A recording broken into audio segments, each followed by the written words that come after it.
To turn off VoiceOver on your iPhone 17, first of all you have to reach the settings icon. So to open it you will have to click on it once and then quickly double tap when you got this black frame around. But if you don't have settings icon on the main screen, you will have to search for it.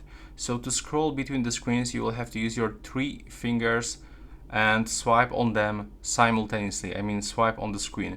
So it looks like that. Take a look. Showing today view, batteries, Dave's iPhone, home, page 1 of 2, page 2 of 2. There we go. Now we have to select the settings and double tap quickly.